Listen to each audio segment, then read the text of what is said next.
인생이 쉽지가 않습니다. 진퇴양난이라 그러죠. 이래도 문제, 저래도 문제. 인생을 살다 보면은 그런 일이 참 많습니다.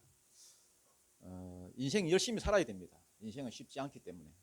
그래서 열심히 살아야지 하다 보면은 때로는 과로하기도 하고, 과로하다 보면은 또 병이 생기잖아요. 과로해도 문제, 안 해도 문제. 어떤 사람은 이렇게 이야기합니다. 좀 살만하니까 병들었다. 결혼도 마찬가지입니다. 결혼해도 문제, 안 해도 문제. 안 하면 아쉽고 하면 후회되고. 거의 결혼이에요. 늘 이렇습니다. 인생이. 인생은 명확치가 않아요. 명확하면 그건 인생이 아니지.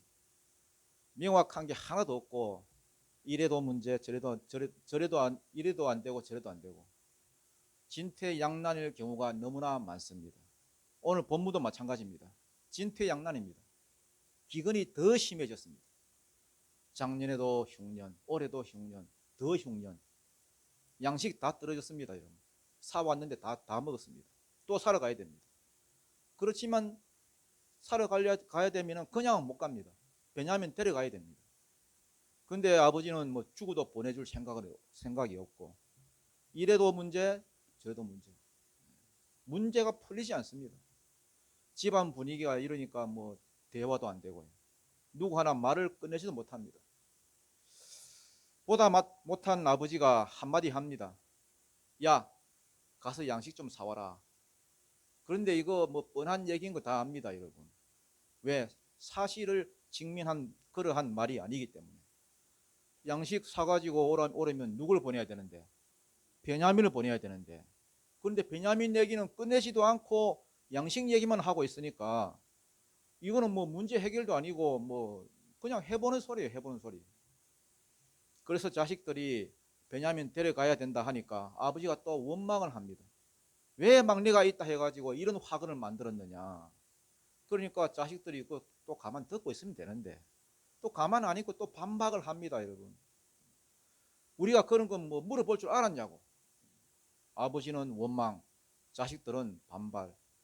최악의 상황으로 그렇게 치닫습니다. 아니 이 중요한 이 기근의 때에 안 그래도 배는 고픈데 감정만 상하고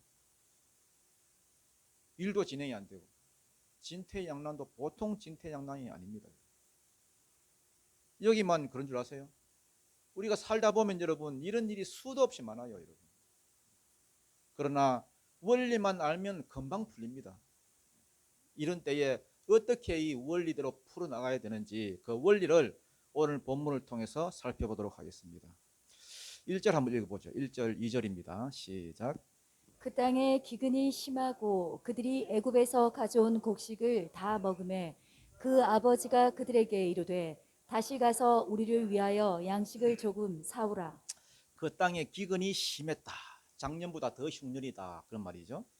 여러분 지난번 그 양식 사가지고 왔을 때에 애굽 총리가 베냐민 데려오라고 한 말 여러분 기억나시죠?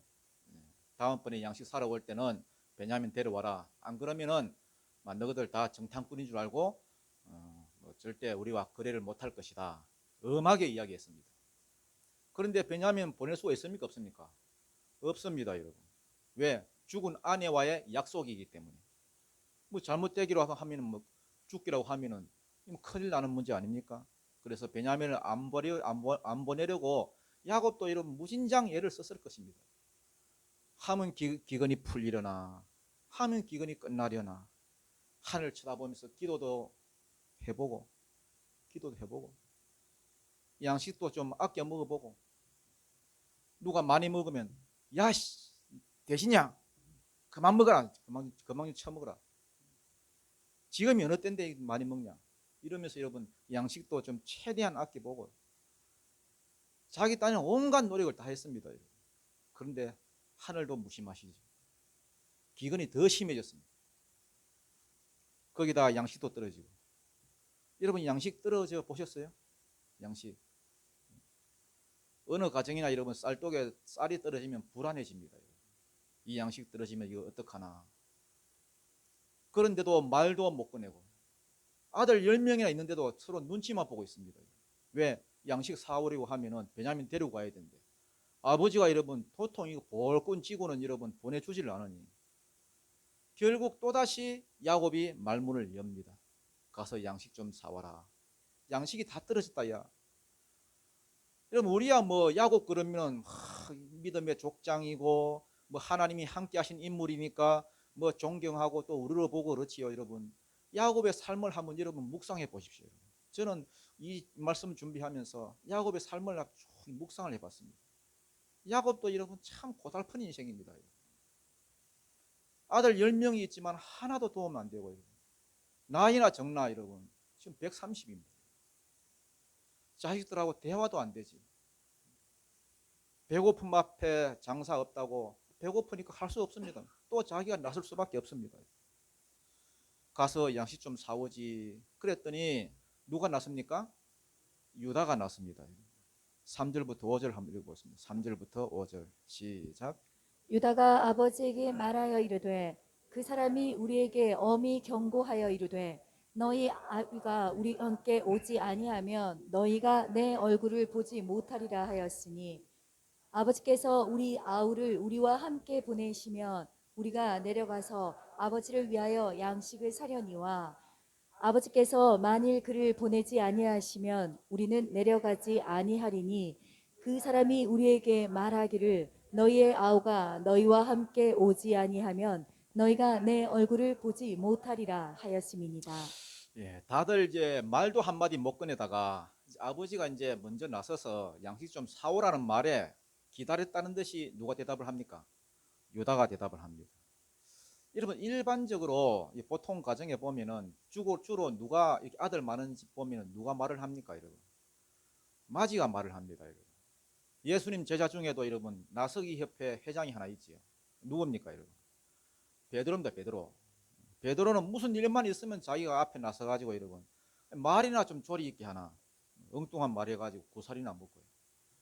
그런데 베드로만 그런 게 아니라 이스라엘 그 문화 자체가 다 그렇게 돼 있습니다. 둘째, 뭐 셋째, 혹은 뭐 넷째 이런 것들은 여러분 나설 수가 없습니다. 말을 할 수가 없습니다. 항상 대표성을 가진 뭐 장남이라든지 혹은 수제자라든지 그런 자들이 이렇게 나서도록 되어 있습니다. 오늘 본문에도 이 일을 중재하고 의논하려고 하면은 누가 나서야 되겠습니까?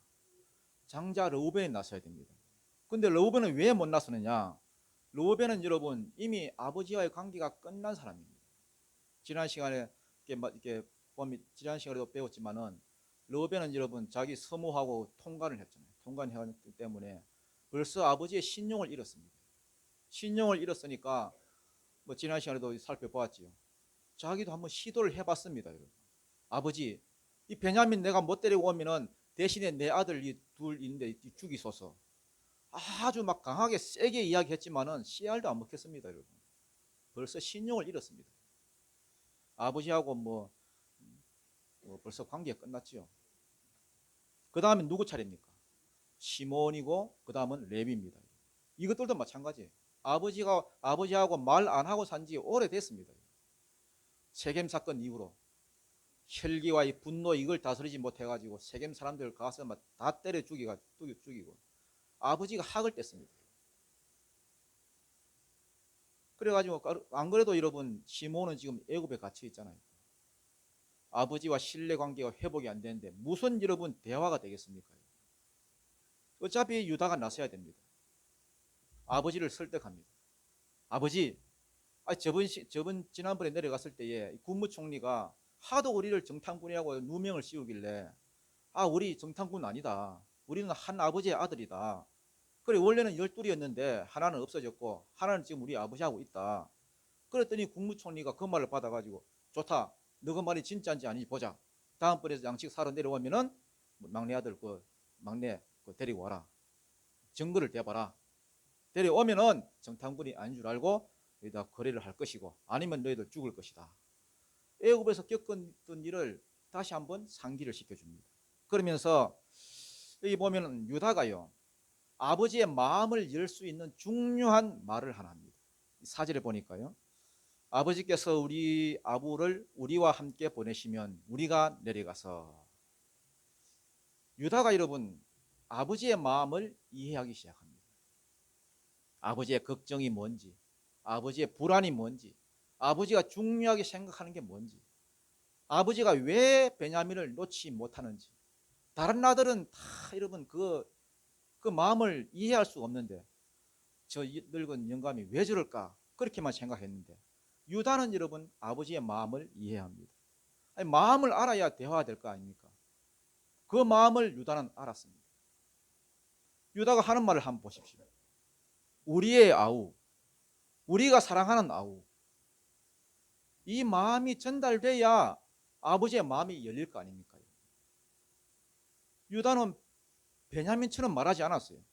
베냐민이 뭐라고 말했습니까? 그 앞장 37절에 보면요, 이런 말을 했습니다. 루벤이 그의 아버지에게 말하여 이르되 내가 그를 아버지께로 데려오지 아니하거든 내 두 아들을 죽이소서. 내가 그를 내 손에 맡기소서. 내가 그를 아버지께로 데리고 오리이다. 유다하고 다른 점이 뭡니까? 우리란 게 없습니다. 우리란 게 없습니다. 3인칭으로 볼 3인칭으로. 내가 그를 계속해서 남 이야기 가지고 합니다. 근데 유다는 뭡니까? 우리 아우를 우리와 함께 보내시면 우리가 내려가서 우리 다 우리예요. 생사고락을 같이 하는 한 형제라는 겁니다. 그러니까 아버지의 마음이 썩 열리는 거예요. 여러분 마음을 전달해야 됩니다. 유다가 어떻게 그런 마음을 알게 됐을까요? 여러분 철이 든다는 게 뭡니까? 철이 든다는 게. 철이 든다는 게 여러분 키만 비쭉 커가지고 철이 듭니까? 여러분. 아버지의 마음을 아는 게 철드는 겁니다. 신앙생활도 마찬가지입니다.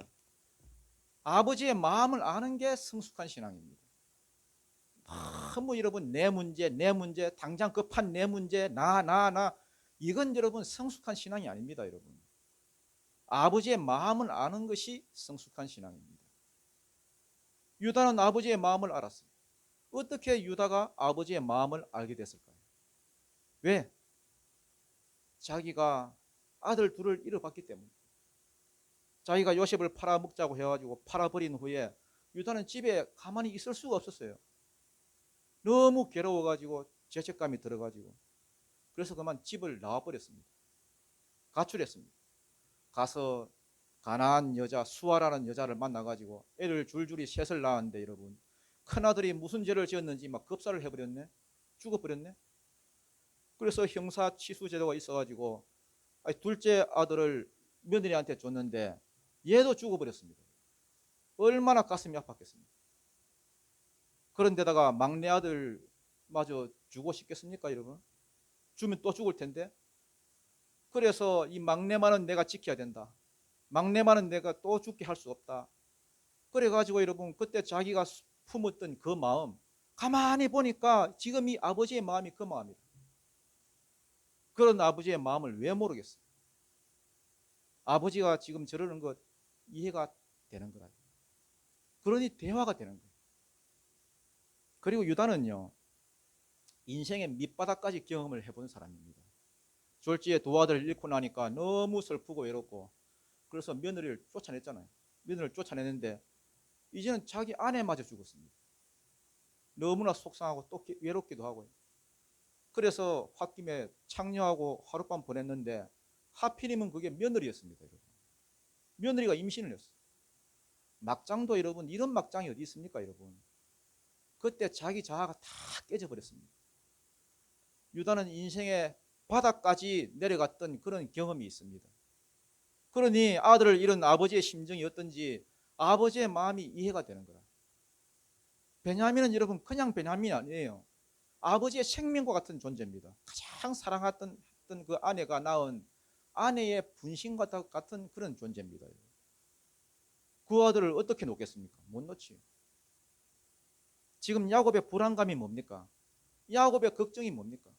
아들들을 믿지 못하는 거예요. 아들들을. 저 짐승 같은 놈들이 저놈들한테 베냐민을 보냈다가 또 죽는 거 아니냐? 요셉처럼 또 죽는 거 아니냐? 그러니 불안해서 보낼 수가 있어야지.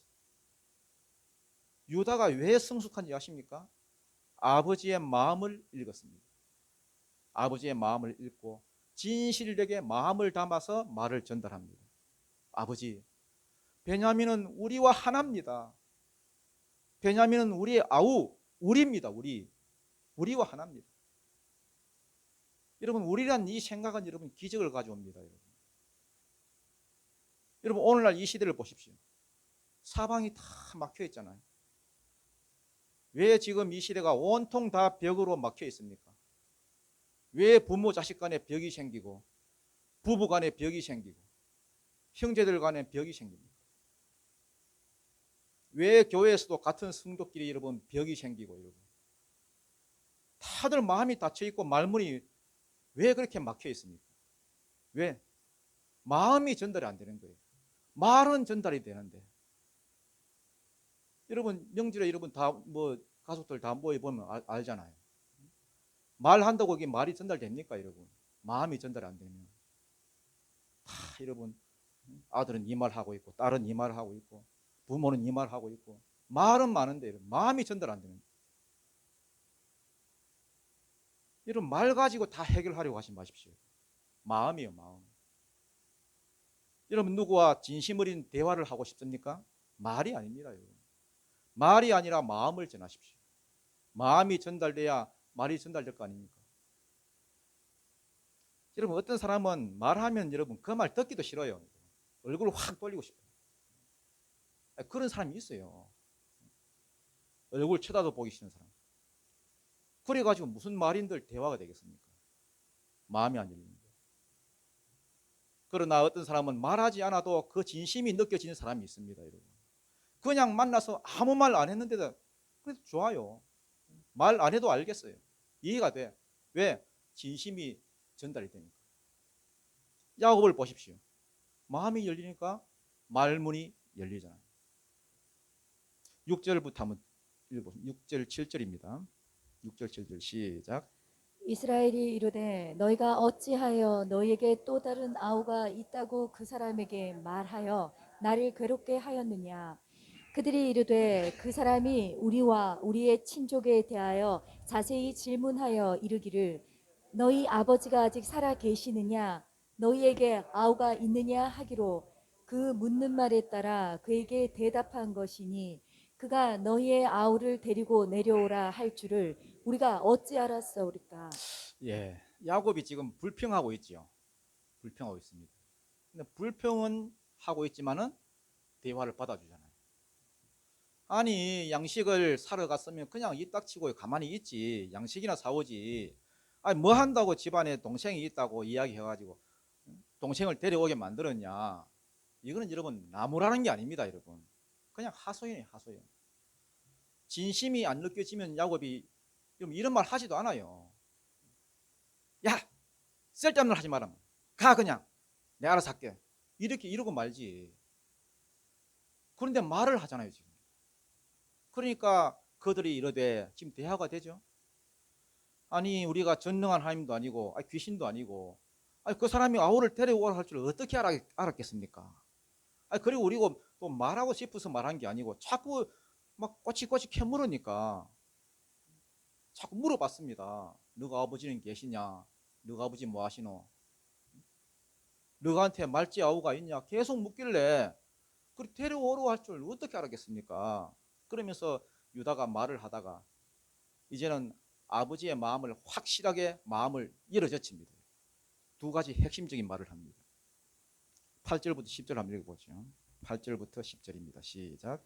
유다가 그의 아버지 이스라엘에게 이르되 저 아이를 나와 함께 보내시면 우리가 곧 가리니 그러면 우리와 아버지와 우리 어린 아이들이 다 살고 죽지 아니하리이다.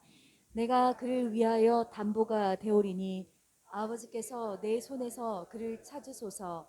내가 만일 그를 아버지께 데려다가 아버지 앞에 두지 아니하면 내가 영원히 죄를 지리이다.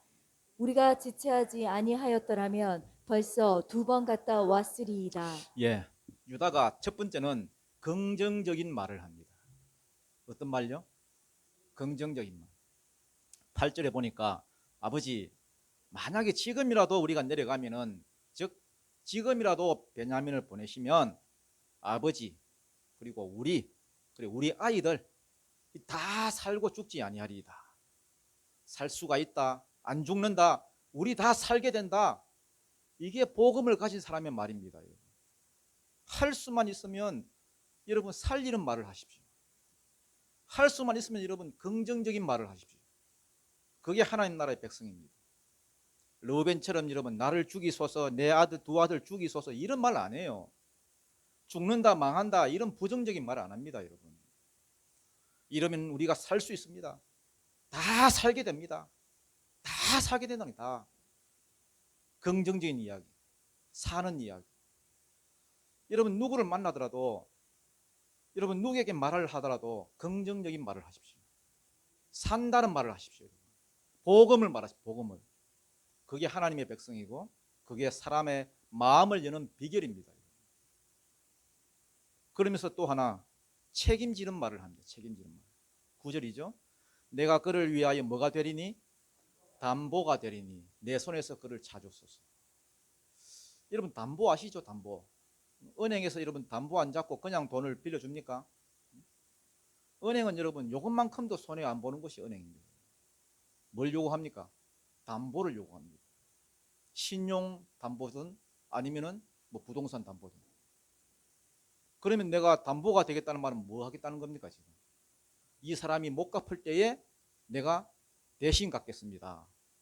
그게 만약에 돈 문제가 아니라 노예가 되는 문제라면 이 사람이 노예 대신 되는 대신에 내가 노예가 되겠습니다. 만약에 그것이 노예가 아니라 죽는 문제라 그러면은 만약에 베냐민이 죽을 일이 생긴다면은 내가 대신 죽겠습니다. 내가 베냐민에 대해서 책임지겠다. 베냐민을 데려오지만은 내가 데려오지 않으면은 내가 영원히 죄를 지겠습니다.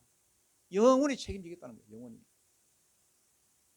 여러분 유다가 말만 그렇게 한 게 아닙니다. 여러분 나중에 44장을 읽어보면은 베냐민이 볼모로 이렇게 잡히는 일이 벌어지거든요. 그때 유다가 나서서 자기가 대신 잡힐 테니까 베냐민을 놔달라고 간청을 합니다. 말만 책임지겠다고 담보하겠다고 하는 게 아니라 진짜 책임지고 진짜 담보합니다. 나중에 세월이 지나서 49장에 읽어보면요. 야곱이 여러분 죽을 때에 유언을 하면서 유다에 대해서 이렇게 예언합니다. 유다야 너는 네 형제들의 찬송이 될지라. 네 손이 내 원수의 목을 잡을 것이요 내 아버지의 아들들이 네 앞에 절하리로다.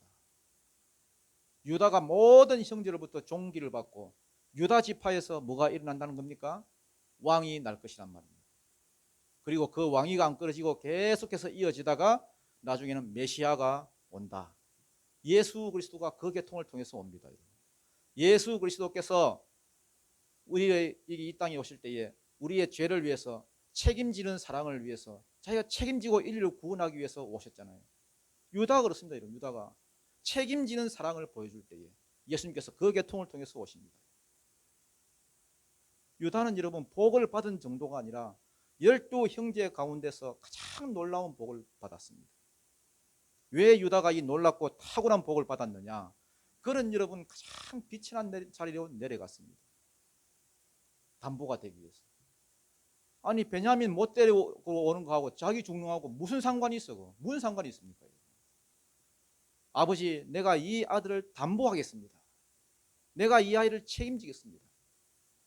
이 사람이 구원을 못 받는다면 내가 죄를 대신 받겠습니다. 책임지는 사랑.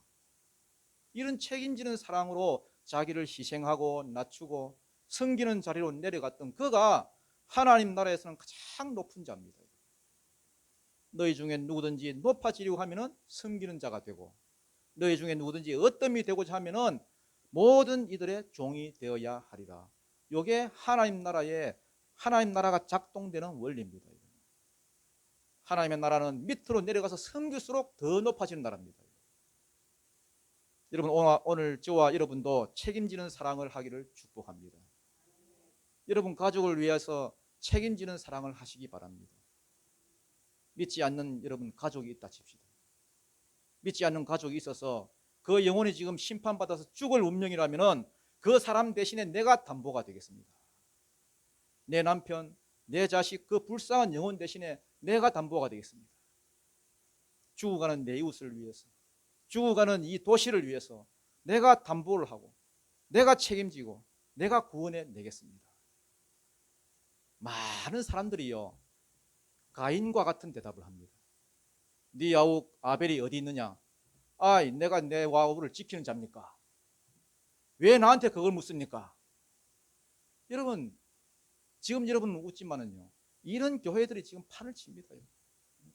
이런 성도가 판을 치는 이 시대에 책임지는 사랑을 하고, 내 가족을 부르신 목적이, 나를 부르신 목적이 내 가족을 구원시키려 하는 줄 알고, 이 도시를 향하여서 나를 부르신 목적이 이 도시를 변화시키는 줄 알고 나를 담보하고 내가 책임지려고 하고, 그러면 여러분, 하나님께서 여러분 삶을 책임져 주십니다. 여러분을 높이십니다. 유다와 같은 자가 될 때 하나님이 여러분을 통해서 일하시고 여러분을 높이시고 여러분을 세우실 것입니다. 여러분 막 뺀질 막 자기만 생각하고, 여러분 자기만 와서 은혜 촉 빨아먹고, 여러분 자기만 구원받으려고 하고, 그 사람은 여러분 머리가 참 좋은 것 같지만은 그 사람만큼 하늘나라에서 불쌍한 사람이 없습니다. 자기 스스로 속이고 자기 스스로 자기를 죽이는 것입니다. 여러분 성경에 한번 찾아보십시오. 여러분 단 한 사람이라도 그런 정신 자세를 가지고 세워진 사람이 있으면 저한테 좀 보여주십시오. 저도 좀 은혜 좀 받게. 어떤 사람은 이렇게 말합니다. 내가 내 남편 구원받는 거하고 나하고 무슨 상관이 있는데? 주일학교 교사 같으면 주일학교 애들 구원받는 거하고 내가 무슨 상관이 있는데? 왜 내가 걔들까지 돌봐야 되는데? 그러면 안 됩니다. 하나님 나라를 위해서 자신을 내어놓으십시오. 스스로 담보하십시오. 그러면은 하나님이 그를 담보하시고 하나님이 여러분을 책임져 주실 것입니다. 유다는 여러분 책임지는 모습을 보여주었습니다. 내가 담보가 되겠습니다. 베냐민에게 문제가 생기면 내가 그거 책임지겠습니다. 그러면은 여러분 모든 문제가 안 풀릴 문제가 없습니다. 창세기 1장 27절에 보면은 하나님의 형상을 따라 하나님께서 우리를 창조하셨습니다. 그러면서 이같이 말씀하셨습니다. 생육하고 번성하라. 땅을 정복하라. 다스리라는 거죠. 너한테 맡겼으니까 네가 책임지라는 거죠. 하나님의 백성의 특징이 뭡니까? 책임지는 겁니다. 주어진 일에 책임을 지는 모습. 이게 자녀의 모습입니다. 여러분 주인하고 종하고 차이점이 뭡니까? 책임지는 모습입니다. 어떤 회사에 주인이 있습니다. 주인이란 말은 책임지는 사람을 말합니다. 잘 되든 안 되든 책임을 지고 인생을 거기다 거는 사람, 그 사람이 주인이에요. 반대로 종은 뭡니까? 안 되면 나가면 되는 거죠. 종업원은 주인이 아니기 때문에 어려움이 오면 그냥 피하면 됩니다, 여러분. 그래서 주인은 주인의 영이 있고 종은 종의 영이 있습니다, 여러분. 교회도 마찬가지입니다. 어떤 직분을 맡기잖아요. 직분을 맡깁니다. 교회 안에서 주역이라 생각하고 하나님의 자녀라 생각하고 직분을 딱 맡겼더니 어떤 어려움이 오니까 쉽게 떠나가 버립니다. 그럴 때 다들 배신감을 느끼지 않습니까? 저 사람 주인인 줄 알았는데 종이었네. 어려움 당하니까 도망치네. 도망치는 그 사람은 주인이 아니다, 이런 말이죠. 그런데 어려움이 왔을 때 유다처럼, 유다는 여러분 서열은 네 번째지만은 이건 진짜 아들이죠. 주인이죠. 자기가 책임 안 져도 되는데 책임지겠다고 하잖아요. 이게 자녀됨이에요. 자녀됨의 권세입니다. 권세. 우리가 여러분 예수 믿고 난 다음에 하나님의 자녀가 되는 권세를 받았습니다. 하나님의 자녀가 뭡니까? 책임지는 거예요. 끝까지 떠나지 않는 것, 끝까지 자리 지키는 것, 그게 자녀예요. 반대로 종은 뭡니까? 종은 책임지지 않습니다. 어려움 오면 떠납니다. 그런데 책임지는 모습이 보이니까 야곱이 그 말을 듣잖아요. 귀를 기울이잖아요. 여러분 아무나 말한다고 지금 듣습니까? 책임지는 모습이 나오니까 야곱이 듣는 거 아니에요. 유다의 책임지는 사랑이 아버지의 마음을 흔들었습니다. 움직였습니다. 아버지 마음의 빗장을 밀어 제쳤습니다. 11절부터 우리 12절입니다. 11절 12절 시작. 그들의 아버지 이스라엘이 그들에게 이르되 그러할진대 이렇게 하라. 너희는 이 땅의 아름다운 소산을 그릇에 담아 가지고 내려가서 그 사람에게 예물로 드릴지니 곧 유향 조금과 꿀 조금과 향품과 모략과 유향나무 열매와 감복숭아이니라. 너희 손에 갑절의 돈을 가지고 너희 자루 아귀에 도로 넣어져 있던 그 돈을 다시 가지고 가라. 혹 잘못이 있었을까 두렵도다. 예, 야곱이 이제 드디어 이제 결심을 하고 이미 이제 마음은 다 열렸죠. 다 열렸습니다. 베냐민 이제 데려가는 거 허락하지요. 허락함과 동시에 자기가 적극적으로 이제 나섭니다. 야, 가라. 이왕 가려거든 이렇게 해라. 그러면서 애굽에는 없고 가나안 땅에만 있는 이 특산품, 그 몇 개 항목을 딱 정해주면서 그거 챙겨가라 그랬습니다. 뭘로? 예물로, 예물로. 야곱은 이런 거 보면 야곱은 역시 야곱입니다. 머리가 또 돌아갑니다. 사람은 뇌물을 먹여야 된다. 먹은 사람이 물씬다. 이러면서 여러분, 지금 사람의 본성은 여러분 믿으나 안 믿으나 잘 안 바뀌는 거 봐요. 야곱은 여러분 이미 예물의 능력을 알고 있습니다. 에서가 자기를 죽인다고 400명 군사 다 끌고 올 때에 야곱이 여러분 예물이 아니라 거의 뭐 조공 수준이 조공 수준. 낙타, 소, 양떼 이거 몇 마리가 아니라 막 여러분 수백 마리를 예물로 줬습니다. 그러니까 때려 죽인다 하던 놈이 와가지고는 자기가 가이드가 되겠다 해야죠. 자기가 안내를 하고. 지금 그 맛을 봤거든요. 자기가. 그래서 그 생각을 퍼뜩 났을 겁니다. 그럴 찐데 이렇게 해라. 그래가지고 이러면 애굽에는 없으면서 애굽 사람들이 끔뻑 죽는 그런 물품. 그게 뭡니까 여기서는? 유향, 꿀, 향품, 몰약, 유향나무 열매, 그리고 감복숭아 이런 특산품들. 그리고 또 돈을 가져가야 돼 2배로 가져가라. 왜냐하면 전에 자루에 그 담겨가지고 왔잖아요. 전에 가져갔던 돈 그대로 왔으니까 혹시 잘못되면은 이거 배상해라. 그러면서 여러분 야곱이 드디어 자기 생명과도 같은 베냐민을 내려놓습니다. 13절 우리 14절 한번 읽어보죠. 13절 14절 시작. 내 아우도 데리고 떠나 다시 그 사람에게로 가라.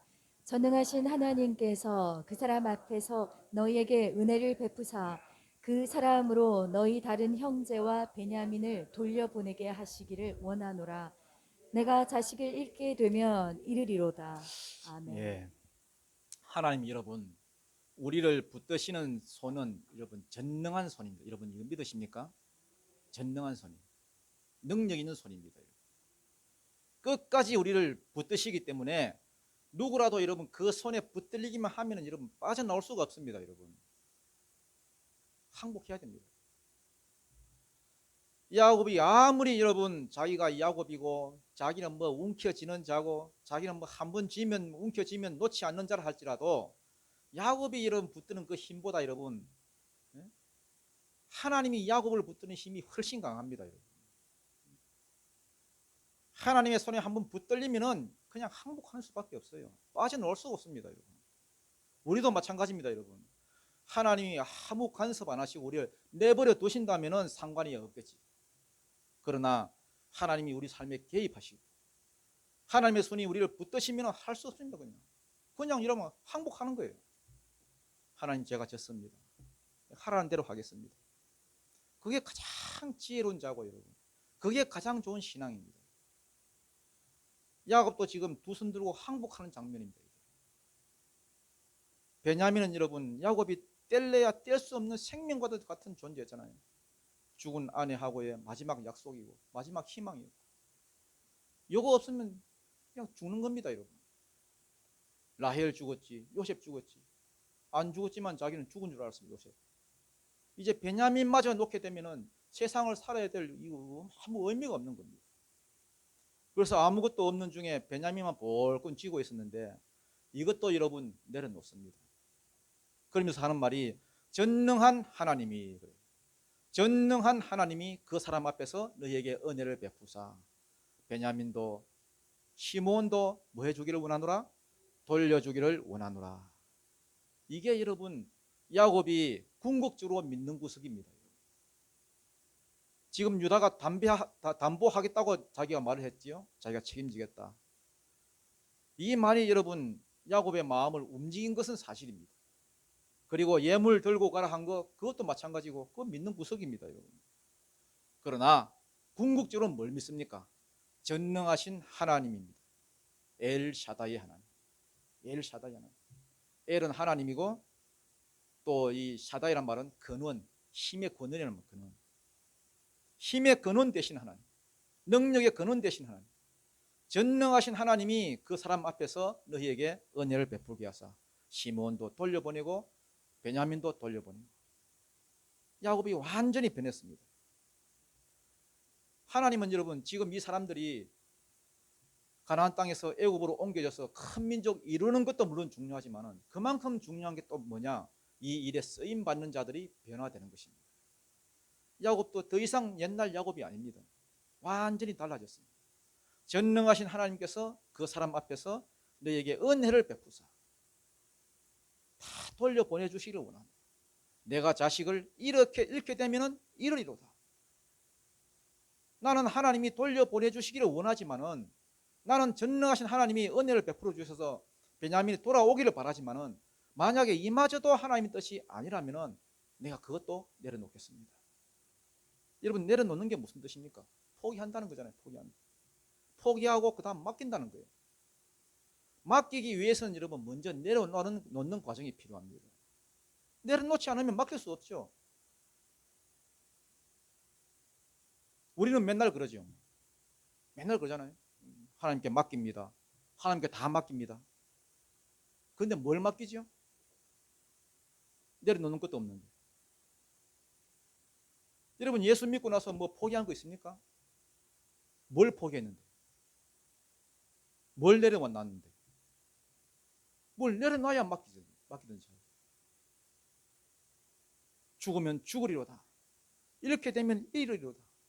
이거 여러분 전능하신 하나님을 믿지 못하면 이런 말 절대 못합니다. 여러분.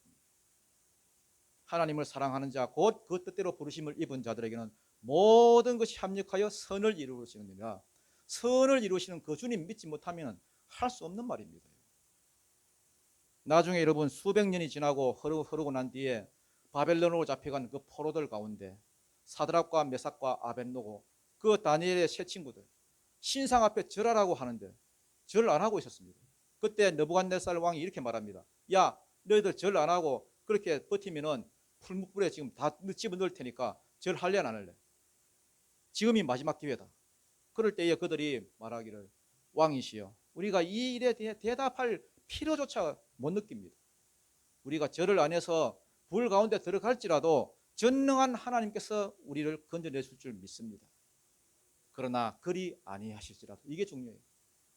만약에 하나님이 이 기회에 나를 천국으로 데려가시는 게 하나님의 뜻이라면은 내가 절하지 않겠습니다.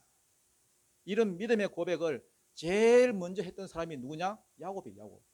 이렇게 되면 내가 읽겠습니다. 진짜 야곱이 성숙해졌지요.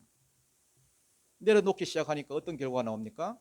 하나님을 바라보게 되고 하나님을 신뢰하게 됩니다. 여기 보니까 전능하신 하나님 그러죠. 지금까지는 전능하신 하나님 보이지 않았어요. 맨날 세상 것만 보이고 세상 상황만 보이고. 근데 내려놓고 보니까 전능하신 하나님이 보이기 시작합니다. 여러분이 왜 전능하신 하나님을 믿지 못하느냐? 내려놓지 않으니까. 믿는 구석이 있으니까. 여러분 삶 가운데도 어려움이 오고 진퇴양난의 문제가 있지 않습니까? 하나님이 보이지 않는 이유가 뭐죠? 지금까지 너무 사람을 의지한 거예요. 인생을 엉뚱한 데 의지한 거예요. 기댈 만한 게 너무 많았던 거예요. 하나도 놓지 않으려고 하기 때문에. 두 마리 토끼 다 잡으려고 하니까.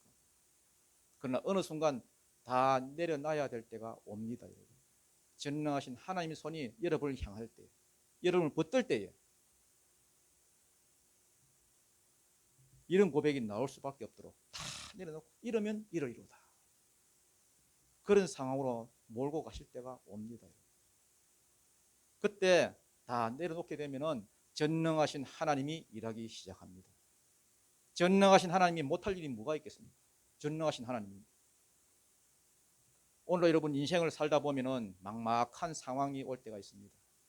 경제적으로도 막혀 있고 죽을 병에 걸려 있고 관계가 다 깨져 있고 소망이 전혀 없는 진퇴양난에 처할 때가 있습니다. 그게 광야예요. 광야 인생입니다, 여러분.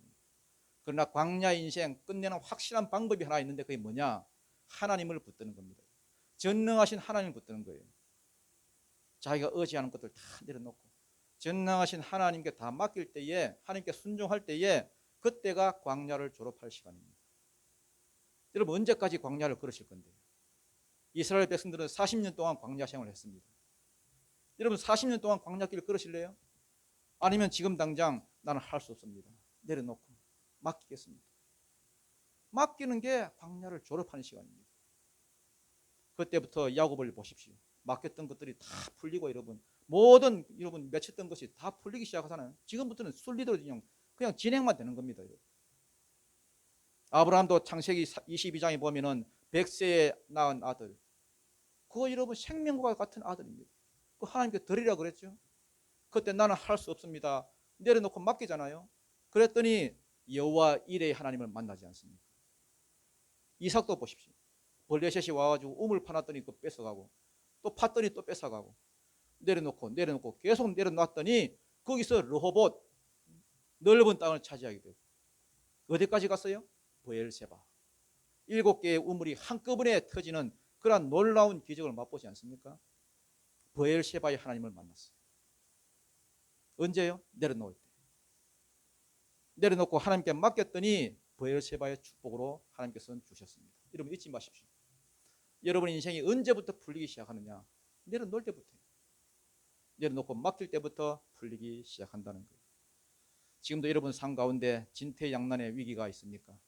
관계의 위기, 질병의 위기, 경제적인 위기, 별의별 위기가 다 있어요. 여러분 그걸 여러분 의식 안 하고 살고 있어서 그렇지, 하루에도 여러분 수십 번 여러분 위기가 옵니다. 이래도 되고 저래도 안 되고 이래도 안 되고. 어디서부터 풀어야 됩니까? 내려놓은, 항복하는 거 다 내려놓고 두 손 들고, 하나님 내 힘으로는 안 되겠습니다. 이거 아니면 죽을 것 같고 못 살고 것 같았던 그거 다 내려놓습니다. 이제 죽이든지 살리든지 하나님 알아서 하십시오. 이러한 여러분 전능하신 하나님을 믿는 그 능력, 이게 자녀됨의 능력이에요. 그러면은 전능하신 하나님이 그때부터 일하십니다. 그래서 여러분 이런 은혜가 충만한 여러분 인생이 되시기를 주님 이름으로 축원드립니다. 기도드리겠습니다.